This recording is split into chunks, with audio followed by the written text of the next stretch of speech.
Hello and welcome back to Blue Wheel's e-commerce exchange, where we chat about all of the current trends happening in the industry today. Today we are chatting with Zach Riegle, our VP of Sales, about the importance of influencer marketing and creative, and then also how that ties into back into our overall omni-channel efforts. So, Zach, welcome. Thanks, Nicole. Happy to be here. Great. Well, we can dive right in. So, something that we've discussed offline and then obviously a little bit here is how we're talking about influencers and how that loops into creative. Why do you think that this is coming up again right now on the influencer side? I really think that influencer kind of unlocks omni-channel in a lot of ways, and we're going to kind of discuss that today. Three main ways we look at it: its impact on advertising, its impact on organic social, and its impact on PDP and marketplace conversion. So that's kind of the high level of why I think we're seeing more and more conversations related to influencer, the impact influencer has, and then specifically content creators. And when we talk about influencers, we're really talking about like an affiliate content creator hybrid. We're working directly with these influencers. We're paying them up front, and or we have a commission agreement with them. And the goal is for them to create direct content. So we actually negotiate the usage rights depending on where we believe we're going to use that content. Awesome. All right. That makes sense. So you mentioned that there's several different ways that influencers are important to the overall customer experience. Can you elaborate on those a little bit? Yeah. So the first one is the influencer's impact on advertising. And to understand this impact, we kind of have to jump into advertising a bit. And the way campaign structure was, let's say like 3 years ago on a platform like Meta, was we would create separate campaigns for each audience that we wanted to target. So each campaign would have its own creative, its own audience, its own focus, and each iterative creative off of that. So if I was a granola company, I would have a profile for moms and for kids playing soccer and for kayakers and for hikers, and I would create separate campaigns for each one of them. That's no longer available to that extent for a few reasons. Some of that targeting is gone, and the advertising platforms have switched to broad targeting. So on Meta, it's ASC plus. On Google, it's Performance Max. And the idea is they're going to give us one campaign, and we're going to give it creator or fill it with pillar content, and they're going to find the audience that converts the best on that specific creative. We're a performance marketing agency, so when we say convert, typically talking about purchases, right? So the algorithm of these advertising platforms will find the right audience. It's up to us to give it this pillar content. So we want content for the soccer mom, we want content for the kayaker, we want content for the hiker, and the platform itself will help us reach that right audience. The first thing that's really great about that is it makes our advertising more cost effective, because there's a thing called learning phase, which I know you're familiar with. It is basically this purgatory that Meta puts your ads in before they get broad acceptance. So in order to get out of this ineffective ad wasting purgatory stage, you need 50 conversions in 7 days. So a conversion for us, we're performance advertisers, is a purchase. So if I'm doing it the old way and I have 15 or 20 campaigns all divvied up to go after these separate profiles, it's going to be really, really expensive. It's not going to be very efficient. So leaning into ASC Plus, leaning into Performance Max, well, ASC Plus specifically, we then get one campaign. It gets out of learning phase quicker. It's much easier to get 50 conversions in one campaign rather than each 12 campaigns that you're trying to run. So we start there. This is a more effective way to run our advertising. How do we fill pillar content to support the way that these channels are obviously pushing us? Well, production's a great way. Production creates, really, really high level content, but it can be costly, and it's not the quickest. So influencer content steps in as a way for us to cost effectively and relatively quickly build that pillar content that speaks to those audiences. And then we can use our production to support either what's been working. So, hey, this message to the soccer moms is working really well. Let's put a production behind it. Or what we don't have. Hey, we want someone that speaks to a kayaker that's getting into hiking. It's a bad example, but we can't find the influencer. Now we can build that from a production standpoint. So we have this shift in how advertising works, and we have a shift in the creative that it needs, and it creates stress on our content creating abilities. And so leaning into creators, leaning into influencers to unlock advertising is this like great side benefit of working with influencers. So even beyond that, there is a shift of the type of creative that these platforms prefer, and then the brands need to be able to move fast, and they need a lot more of it. So what is the cost effective way of utilizing those influencers, not just in advertising but in other ways? Yeah, that's a great point.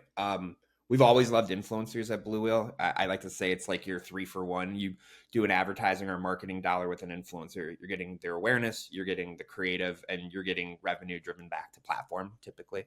Um, that's expanded, and just like the advertising example where it's even more true today, influencers' impact on organic social is so critical today, more so than it was a year, 2 years, or 3 years ago. And so the reason is we now have at least two channels that you need to post on daily in order to be effective.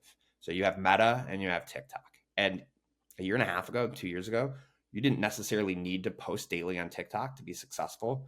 That's no longer the case because TikTok's creating a platform that wants better engagement, and the users themselves want to click on a brand and see lots of content and be able to explore.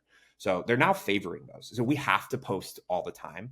And again, it comes back to the cost effectiveness. Is it cost effective to do a production, to produce content for these two channels? These two channels, by the way, that typically need different content, or at least not the same content on both. We're going to have a different message, different specs for Meta than we do for TikTok.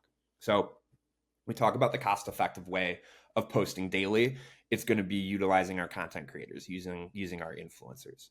And the other piece here too is that I say organic social media. I put TikTok Shop in there as well, even though that's social commerce. And the reason is, again, like a year ago, a year and a half ago, brands were being relatively successful on TikTok Shop just by doing the affiliate program. And that's no longer the case. TikTok's telling us that. The numbers are telling us that. You need a robust entry into TikTok. So you need organic social, you need content, you need influencers, you need advertising in order to be truly successful. So even something like social commerce on TikTok Shop is amplified, if not absolutely unlocked, through influencer relationships.